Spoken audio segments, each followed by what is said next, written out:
Okay, hari ini video yang kedua tentang bab yang kedua. Okay, satu bab yang sangat penting ya.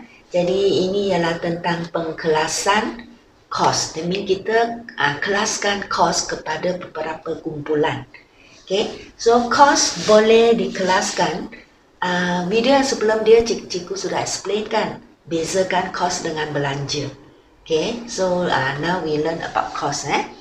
So cost boleh dikelaskan kepada tiga asas yang utama. There are three groups that we can look at cost as what. Okay, so group yang pertama dia lihat cost dari segi fungsi atau peranan cost itu. Okay, then group yang kedua pula dia lihat cost dari segi tingkah laku cost itu. Kelakuan cost ataupun gelagat cost. So the same. All this refer to tingkah laku cost. That means this group of people they look at the cost dari segi cost berubah, cost tetap, cost campuran. Tapi kalau this group of people when they look at cost as fungsi, the peranan cost itu, that means dia lihat cost dari segi cost pengeluaran, cost produk, okay, cost penukaran, semua. Nanti cikgu akan bagi explanation yang lebih lanjut lah. Okay, so now you know that there are three groups of cost. Okay, then group yang ketiga, kita lihat cost dari segi pengesanan dan juga pengagihan cost itu. Demi kita lihat cost dari segi cost tak langsung atau cost langsung. That means kalau kita dapat kesan cost itu dalam barang siap, that is cost langsung. Dan kalau cost itu tak dapat kesan dalam barang siap itu, dalam produk itu, that is called cost yang tak langsung. So this one later cikgu akan explain lah. So anda perlu tahu untuk setakat ni, cost dibahagi kepada tiga kumpulan yang asas. Okay, again, ia mengikut fungsi atau mengikut tingkah laku cost ataupun mengikut pengesanan dan pengagihan cost. Okay, dan selain daripada tiga kumpulan yang asas ini, ada juga pendekatan yang lain. Dia melihat cost dari segi adakah ini cost relevant atau cost yang tak relevant. Okay, ini adalah nanti ada satu bab yang khas untuk yang ni ya, cost relevant. Satu bab yang agak sangat susah. Dan ada juga dia melihat cost dan sebagai adakah dia cost melepas ataupun kos yang peluang. Semua ni nanti cikgu akan explain lebih lanjut. Dan dia juga melihat kos sebagai kos hangus ataupun kos tenggelam. This is another asas selain daripada tiga asas yang utama. So untuk video hari ini, cikgu akan explain kepada asas yang pertama dulu. Demi dia melihat kos dari segi fungsi kos itu, peranan kos itu. Peranan kos itu ialah apa? So they look at the cost from this sudut. Okay, so bagaimana kita lihat cost itu? Actually cost itu benda yang sama. It's the same, but how you look at it, jadi dia menjadi different. Okay, dulu masa cikgu kecil, cikgu pernah baca satu cerita tentang orang buta. Ada tiga orang buta, the blind man. Mereka tak pernah tengok elephant, gajah. So dia tak boleh imagine macam mana bentuk elephant tu. So ada seorang dia pegang pada hidung hidung elephant tu panjang.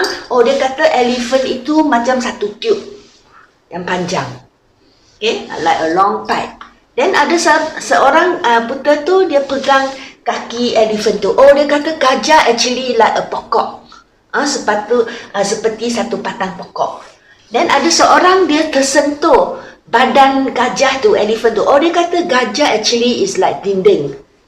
Okay, so actually mereka sentuh gajah, benda yang sama, tetapi kerana cara dia sentuh, bahagian dia sentuh berlainan, jadi anggapan dia adalah berlainan. So the same thing here.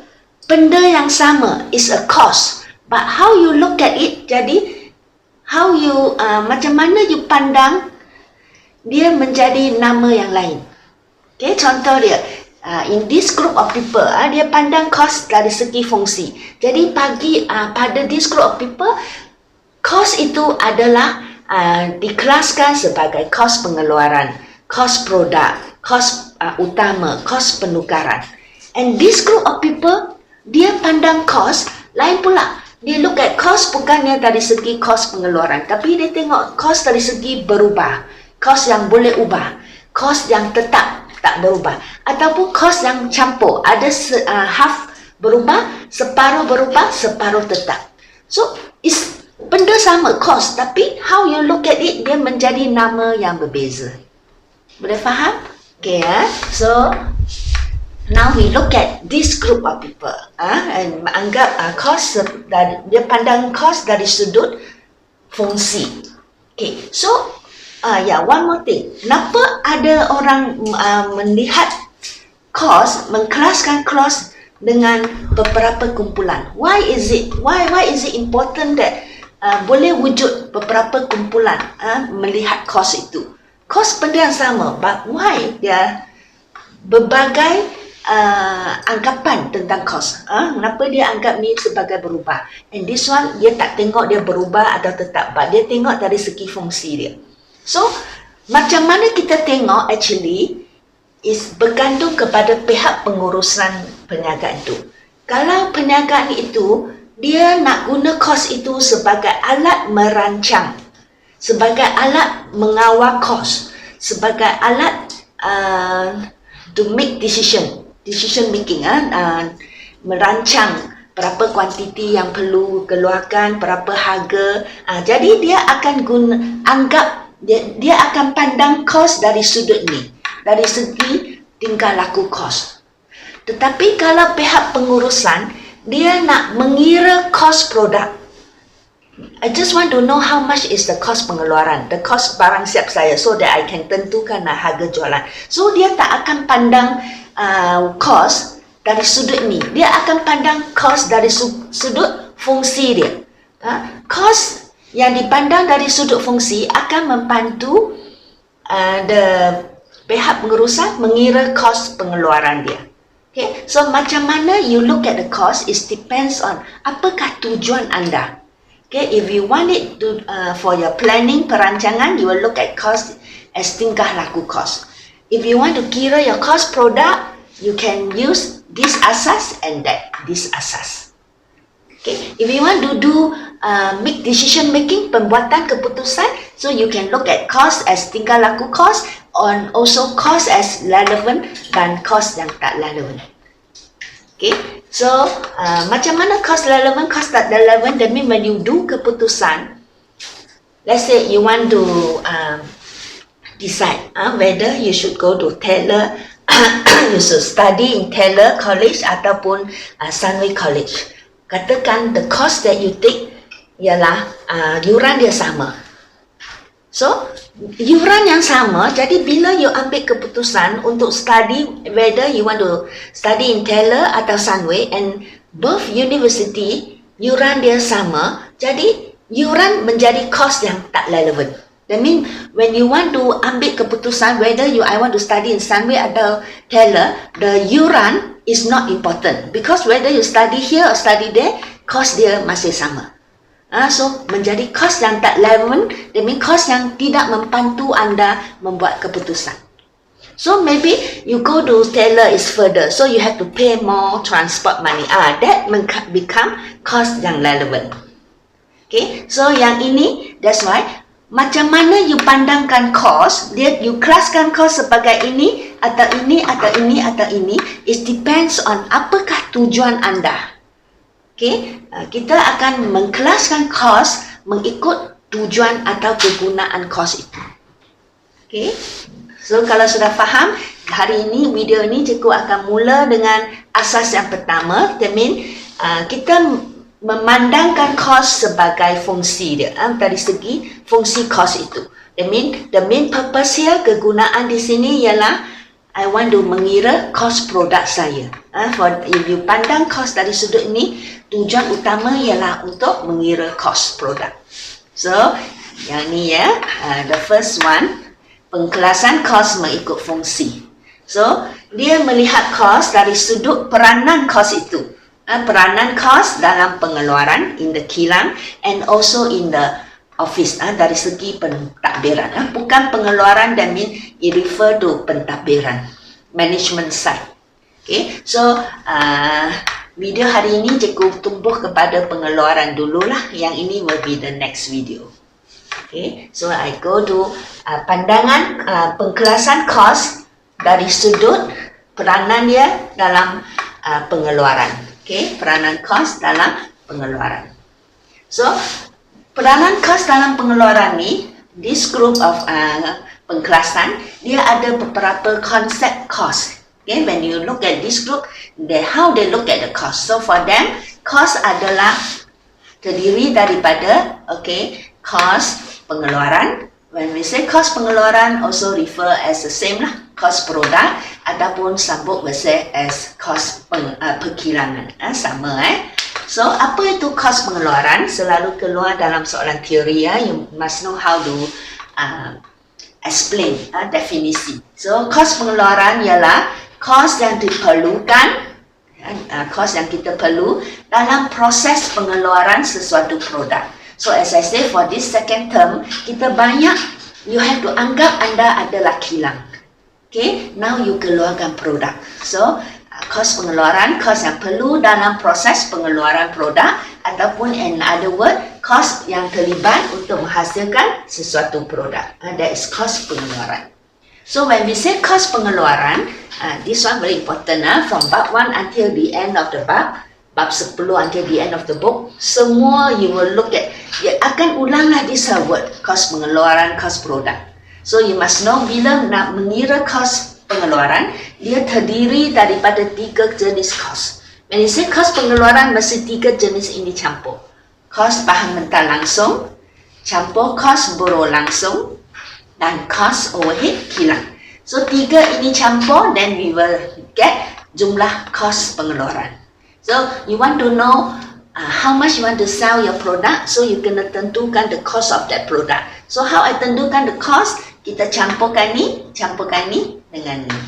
Okay, 3 ni. So again, as I said, soalan teori untuk semester 2 pun banyak teori dia banyak tanya tentang definisi. So apa itu definisi kos bahan mentah langsung?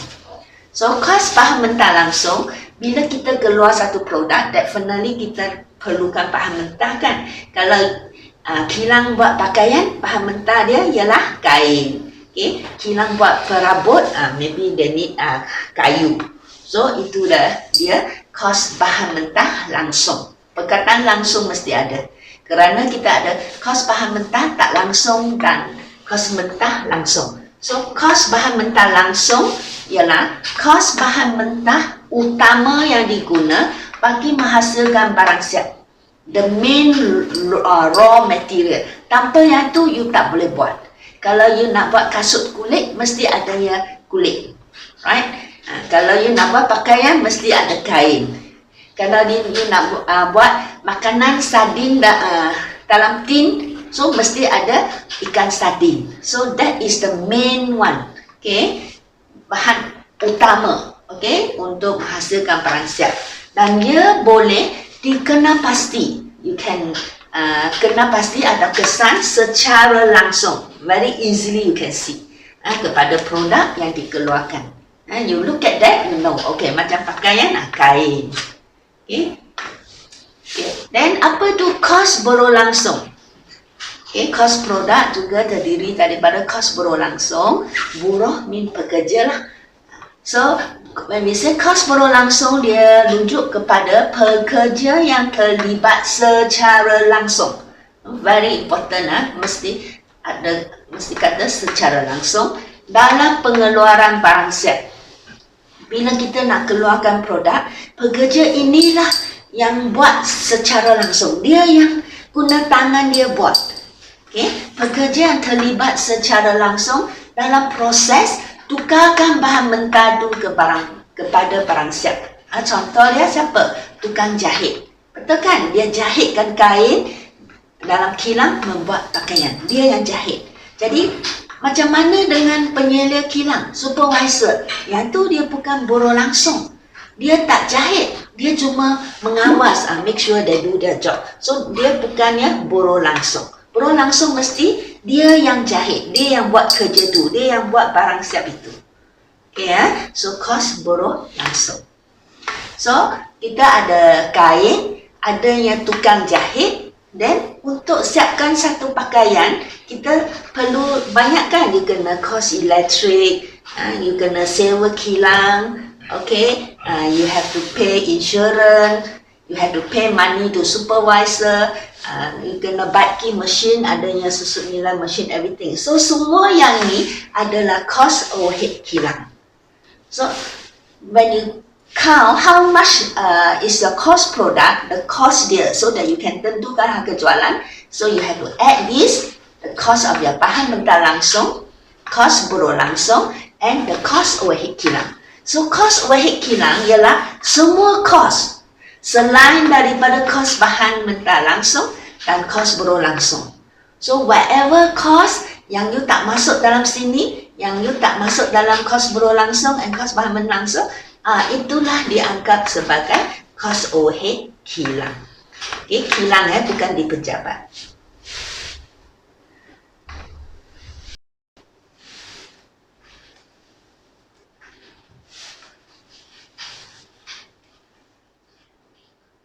So, apa itu cost overhead kilang? Ialah merujuk kepada semua cost selain daripada cost bahan mentah langsung dan kos buruh langsung yang perlu kita ambil kira dalam pengiraan kos barang siap ataupun kos produk kita.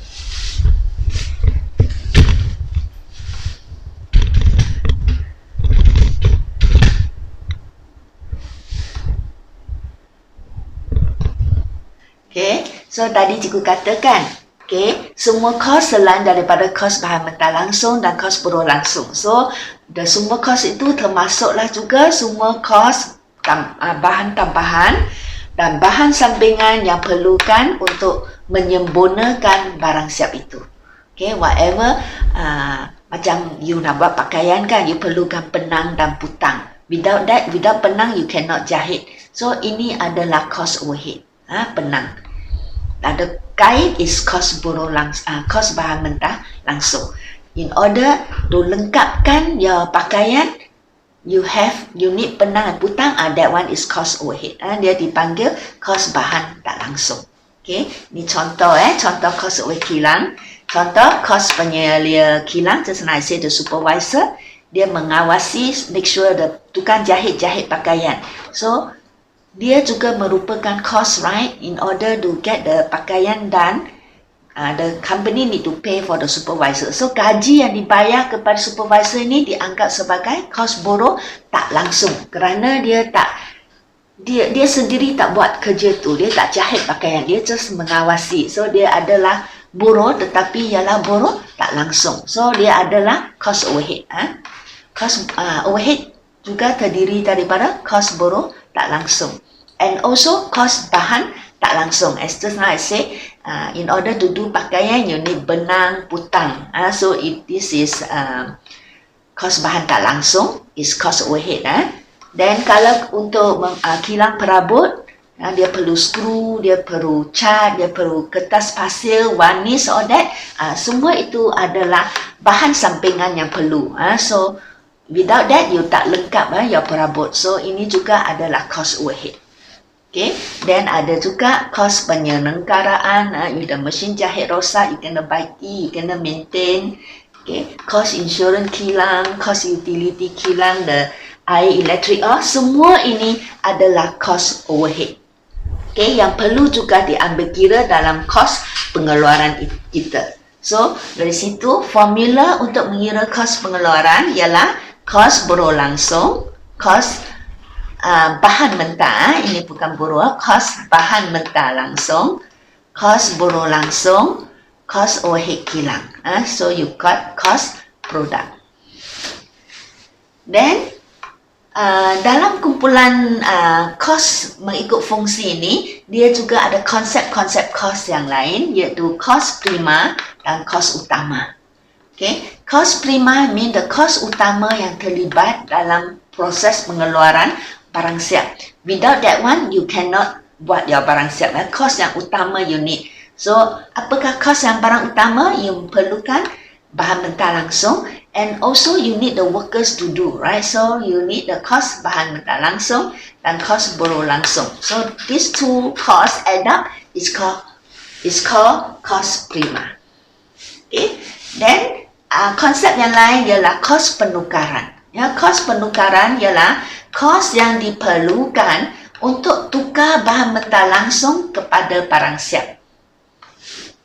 Okay, so ini ya kos bahan mentah langsung, and you need the kos penukaran, then only it become barang siap.